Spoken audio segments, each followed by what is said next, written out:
7月11号，星期六。今天做长一点，7则，5分钟，帮你好好追上这一周。OpenAI 刚完成史上最大的一轮募资，3家顶尖实验室同一天丢出模型，晶片战也打到国家级。我们深入来看，先讲那个把其他都比下去的数字。OpenAI 刚完成史上单轮最大的一次募资，1220亿美元。估值来到8520亿，出资名单是一整排巨头 ，Amazon 投500亿 ，Nvidia 300亿，软银在300亿，连直接的对手跟供应商都在开巨额支票，只为了保住那个位子。而且背后的生意是真的，每个月大约26亿美元营收，每周有9亿人在用 ChatGPT， 这不是炒作的钱，是在为一台已经跑在全球规模上的机器。第二，模型竞赛的一个里程碑。7月9号 ，OpenAI 让 GPT 5.6 的全家桶 Sol、Terra、Luna 正式上线，而且 Sol 现在是 ChatGPT 的预设。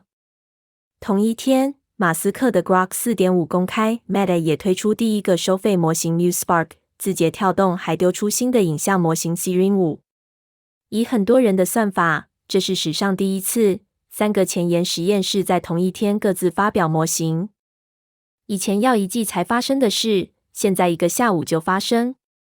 对使用者来说，这代表更多选择、更低价格，这个速度本身就是新闻。第三，晶片战打到国家级了。南韩宣布一个10年8800亿美元的计划，涵盖半导体、人工智慧跟机器人。光是三星跟 SK 海力士就要投入5180亿盖新厂。当一个国家用这种规模动员，直接对上的就是台湾跟美国。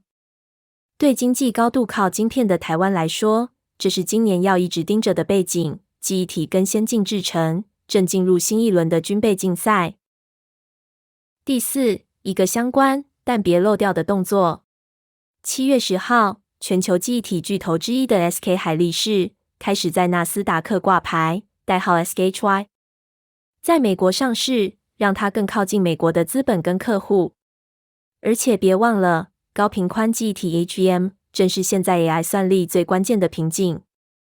这也是一个更大趋势的一部分。亚洲的晶片龙头纷纷靠向华尔街，替人工智慧热潮找银弹，也想做得离最大客户更近一点。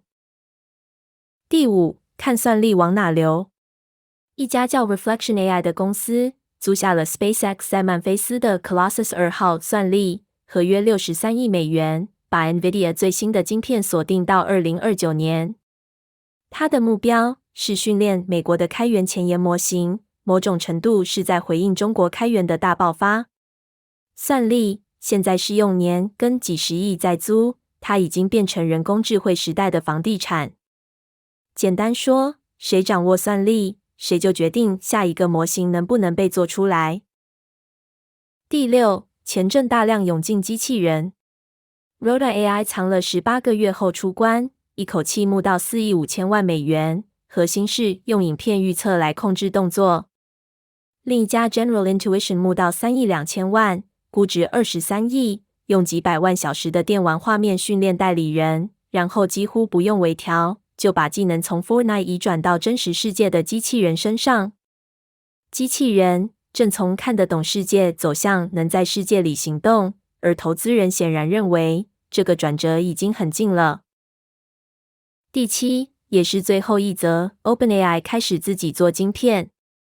它跟 Broadcom 合作的推论晶片，代号 Jalopy， 从设计到流片，也就是做出可以量产的设计，只花了9个月。它只为一件事打造，更有效率的跑大模型，拼的是每一瓦电能做多少事。现在每一家依赖 Nvidia 的公司，都在悄悄地想办法少依赖它一点。从模型、算力到晶片 ，OpenAI 想把整条链都握在自己手上，这跟马斯克在走的是同一个方向。把整条链变成自己的，正在变成唯一的赢法。总结一下，最大的钱、最快的模型、最国家级的晶片战。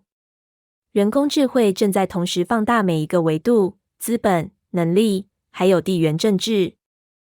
这就是今天加长版的每日新闻。如果对你有帮助，订阅一下，我们明天早上见。